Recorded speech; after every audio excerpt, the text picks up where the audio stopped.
Hello, dear one. Welcome to your reading. Finally, right? I think I'm still your first, so um, you'll no longer be a tarot virgin after this. It's funny because I've sat down or have contemplated doing a reading several times now, and it always comes back like, nope. Like, just the energy falls way flat. So I am excited to be doing this finally, and I'm excited to be sharing with you. I've been meditating on you and your name and your like kind of your essence, shuffling the Fountain Tarot deck that you gave me, and so just a little bit of disclaimer that I give for anyone I do a reading for. And it's kind of a given. I know that you're familiar with tarot, but this is just kind of the premise that I operate from when I'm doing my readings. So I like to share it with people who are new to me. But I always suggest with things that are intangible, which tarot is to take what resonates with you and leave behind what doesn't.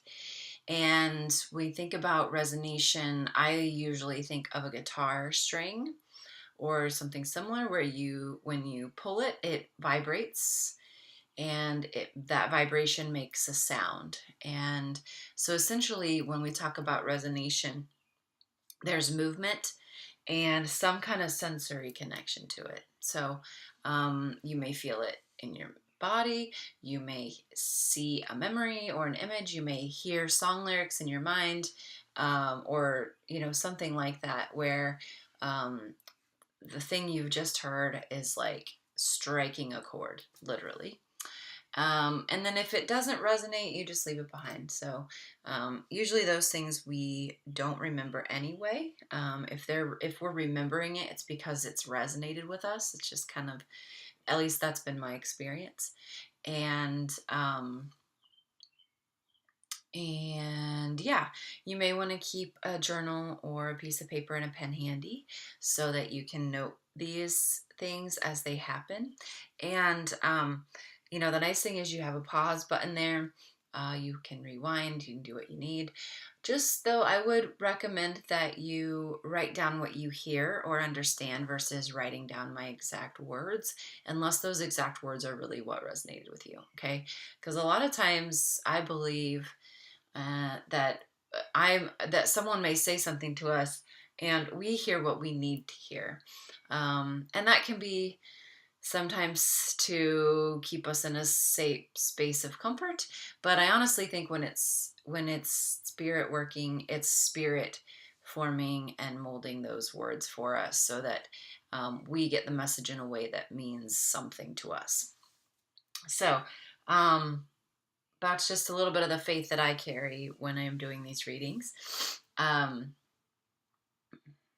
I'm gonna be doing a Celtic cross spread today, and I will show you that once I get the cards pulled. And I think that's it. Just gonna get going.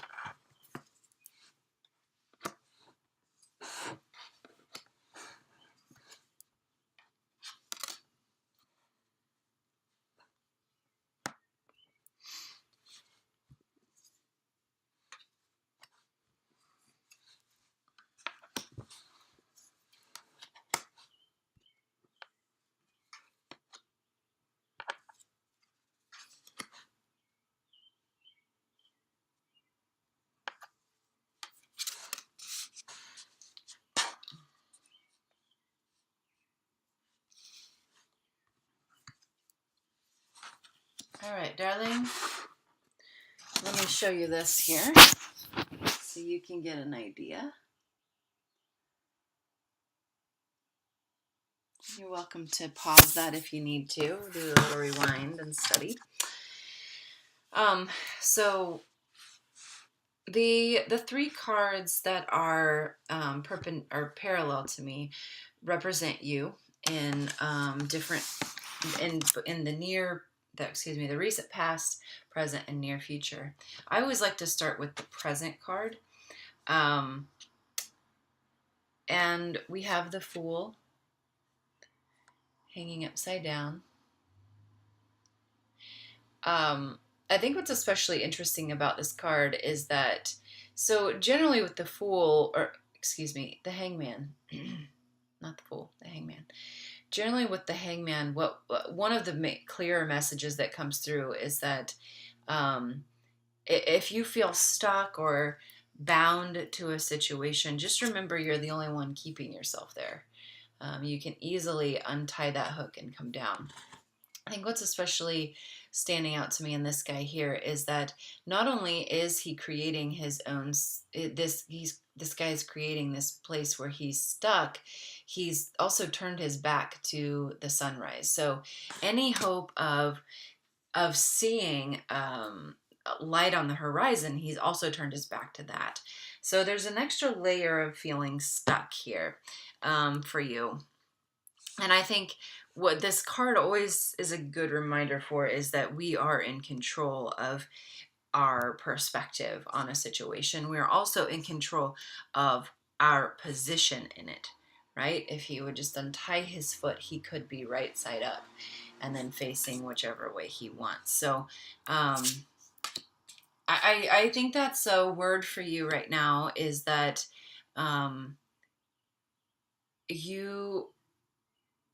you're in control if you want to be, okay?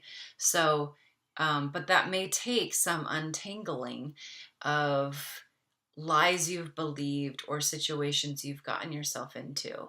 And no shame, no judgment, none of that, just acknowledgement and action forward. It's really going to serve you well. Recent past, we've got the Ace of Swords. And so it's almost a sense of like finding your voice has been part of the journey you've been on in the recent past. We have the swords representing communication and ideas. And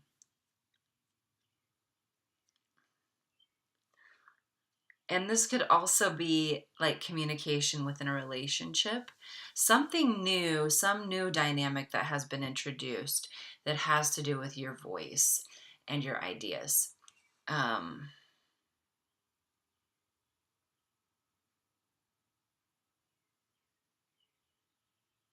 also the kind of this feeling of going it alone.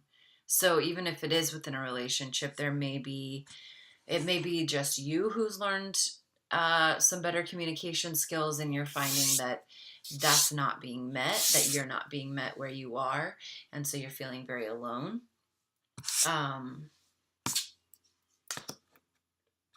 Singularity is the word I'm getting.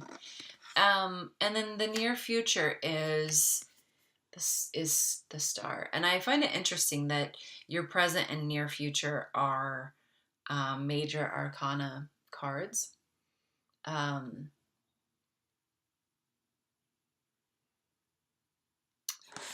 There's an incredible sense of balance within this card, a bit of vulnerability. What I like is that with the Star generally, she's got one foot. It's like one foot in the water, one foot on the earth. In this one, it's almost like she's just dancing on the water, and with the water representing kind of the emotional underlying. It's more the emotional body, intuitive body, even. And there's this sense of kind of dancing over that, but there's also a lot of darkness and shadow. And so clinging to the light, clinging to the light here is really important. It's interesting because I was just talking about the voice. I'd totally forgotten that I lit some incense, and I was like, oh, that smells really good. And I lit a chakra incense stick for throat. So because when I was thinking about doing a reading for you, that's just really what came up, was the throat chakra. And throat chakra is our voice. It corresponds with our voice. So if you'll find that if you're having trouble explaining something or you feel vulnerable about what you're saying, you might do this, right? And it's kind of this way of like protecting your throat chakra. I also rub my heart sometimes, and also rub a rubber protect my belly.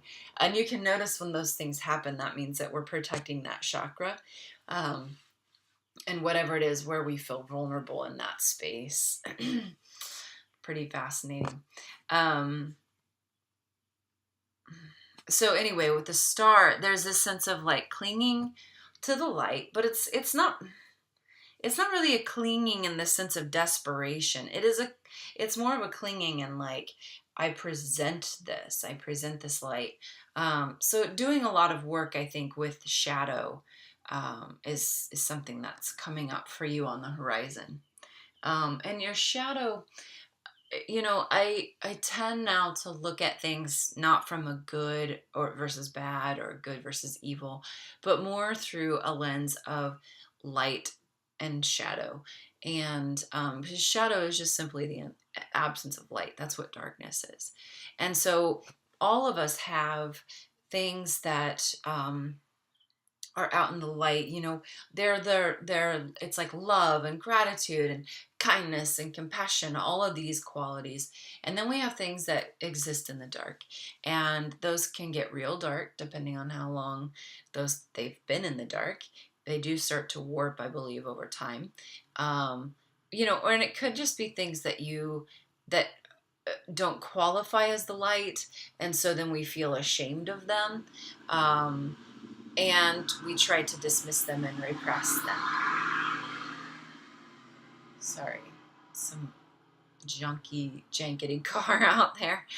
Anyway, and so we repress them, and generally, what all the shadowy parts of us need our acknowledgement. And so, I think there's going to be some of that coming up, some acknowledgement of your shadow, and I just recommend and encourage you to have.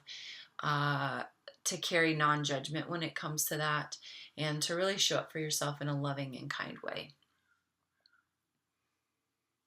So the card overlaying these three is the Tower, and obviously another major arcana card. So there's a lot of strong things happening right now. With the shadow work and the star, and the strength of that message, there's something very pivotal about this work that you're going to be doing. There's something very it's a crossroads type of work. It's really the future of you, and your path depends on you being willing and vulnerable enough to visit your shadow, and not just to face it, but to love it. I think that's actually the harder part. A lot of times we face our shadow pretty well, but we do it in such a way that is condemning and shameful and guilting, right? We don't actually look at our shadow and think, okay, wow, that's just a part of me that needs a little extra attention and love, and then give it there. So it's not just confronting your shadow, it's also about loving and treating it very tenderly and with compassion. And there are some things in our shadow that they're really it's really more of an indicator that some part of us needs love. And so it's really, the more time you spend with it, the more you'll be able to discern which is which. Is is the shadow itself the part that needs love, or is it really just pointing, like a finger sign over to this thing that needs love, and the shadowy piece can disappear. So it's really going to be up to you to spend time with those parts of yourself, and begin to discern which is which. And you can always ask your heart. Your heart's really your biggest ally in this journey. So you can always ask your heart, what should I be paying attention to? Is this something that needs love, or is it pointing to something else that needs love? And your heart will be pretty forthright with you. Well, overlaying these cards is the Tower, and this can be a bridge or a barrier. I would say it's a barrier. There's the energy of the Tower is the barrier, and that's a fear that it's really buying into your fears. That's the warning. Like, don't buy into your fears. A lot of it is that your fears are what's keeping you in this hangman position, and when you give them that level of attention and validation, then they start to believe that they're right, and you start to believe that they're right. So a lot of this has to do, it's gonna be simultaneous work, facing your shadow but also confronting your fears. And it may be a good idea just to start noting down what your fears are. You may not know that in this moment. Again, you can ask your heart and write down what your heart says. But it may just even be about paying attention to what happens in the day to day. Do you find that you avoid the elevator because you're afraid of tight spaces, or you don't pick up the phone on, and you wait for voicemail every time because you're afraid of who might be on the other line when you pick up. And these are, again, there's not meant to be any judgment here. It's really just about writing all the fears down so that you can begin putting them in their proper places. A lot of times when I talk about fear, I think of the scene from Big Magic by Elizabeth Gilbert. I'm not sure if you've read that, but it's pretty good. And she talks about fear taking a back seat. So it's almost this idea like you're never going to be fully rid of your fears, but you can put them in the back seat. You can forbid them from driving the car. And I think if you can practice that, there's never going to be a perfect thing that goes perfectly, or a stretch of time that goes perfectly. But if you can practice that letting go and putting fear in its place, then you can really move forward into the deeper shadow work. And a lot of that has to do with when we believe our fears, we're essentially saying the rest of us can't be trusted. And when we break that kind of trust with ourselves, it's so much harder to do shadow work, because being able to discern, first of all, like between shadow and where shadow is pointing to something else that needs attention, it takes a lot of really pretty raw, humble honesty with ourselves. And if there's a distrust there, if there's broken trust, then it's much harder to trust what we find and believe what we see within ourselves. And so then we usually have a warped perspective on ourselves, and we end up being too critical, too hard, or not willing to face things, kind of going to those extremes. Hope here is the Page of Wands, and I would say the hope here is a new outlook and perspective on your spiritual journey. And there's a deep sense of wanting to return to like this childlike innocence, this space of peace and hope. And so right now that's part of the shadow work, is that you're recovering that part of you, that childlike innocence. And I'm also wondering, does this feel like you as a child? And do you have, the question that is kind of coming up is, do you have a place in your memory where you remember yourself being a carefree child? Because if so, I would say that's your hope. That's your actual hope, is that you can return kind of to that factory reset, right? There's something, your hope is that there's some way to return to the person you were then, with a freedom of bad memories and bad experiences, with freedom of playfulness and joy. And I will say those things are available to you. They're available to you. They're not available from a standpoint of like turning back the clock, but if you really want them, you can begin to invite them into your life. The fear here, let's see, 1, 2, 3, and I always tell people too, if there's a card that stumped you or you want to know more, always research. Always, always. I am always welcome to you doing that, because honestly, I find this to be a collaborative effort, and the more the more open you are to exploring and working, the more I think this symbolism and the pieces that I'm giving you will start to come together in a bigger picture. And that's why I always suggest journaling and noting things, because you might find themes in your notes of things that you need to address or face. And then you might then see that, and then you might go, oh, but that card, I wonder, and you go research the card and a couple more things stand out, and it just widens and deepens your understanding of what's going on. But with the Nine of Wands, there's almost this sense of like you're going to have to build it and go it alone. And I think that this is in the fears category. So it's actually just a fear that you're going to have to build it alone. The reality is you already have community around you to help move you toward this next phase, whatever that's going to look like. So where you may fear being alone, this is, again, it's time to put that fear in the back seat and just say, that's fine. I acknowledge you. Please be comfortable back there and rest. But I'm driving this car, just so you know.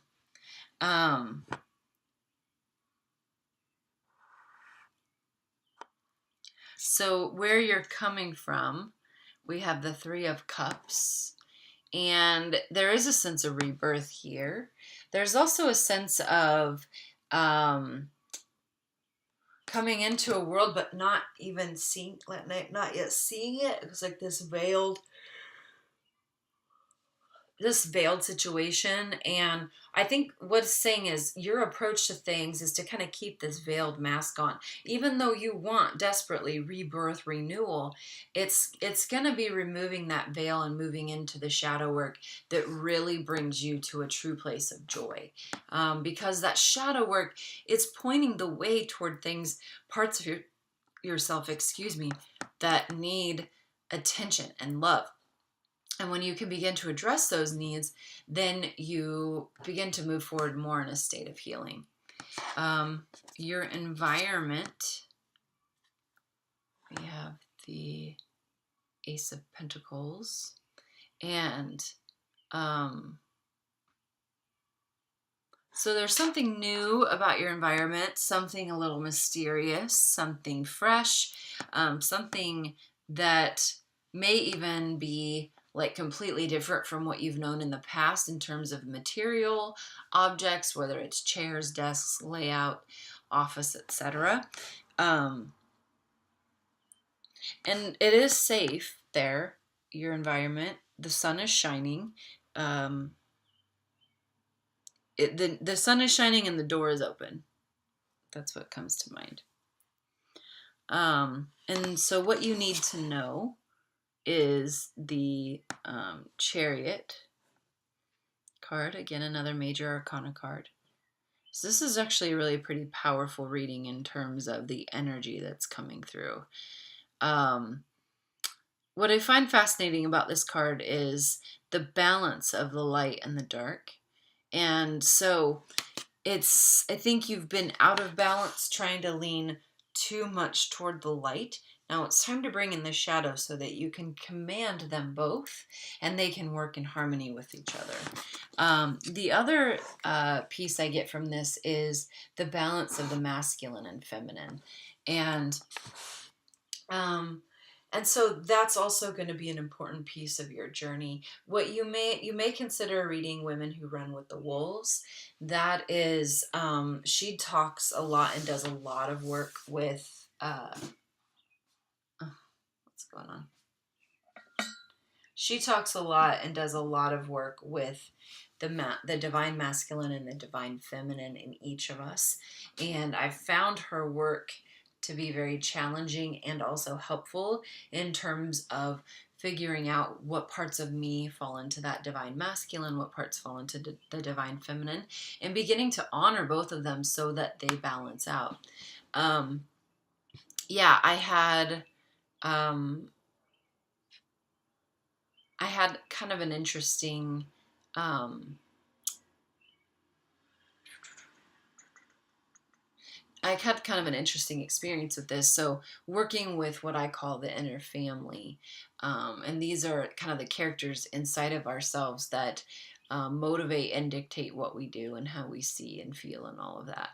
And um, and I have, I've been working on my masculine divine, the inner masculine, for about a year and a half at this point. And um, the thing is with the masculine and the feminine, if one or the other is not doing their job, then they're creating imbalance for the other half. And that means that other half has to overcompensate, has to adopt characteristics that aren't for them, that aren't their strong suit. They generally end up going awry.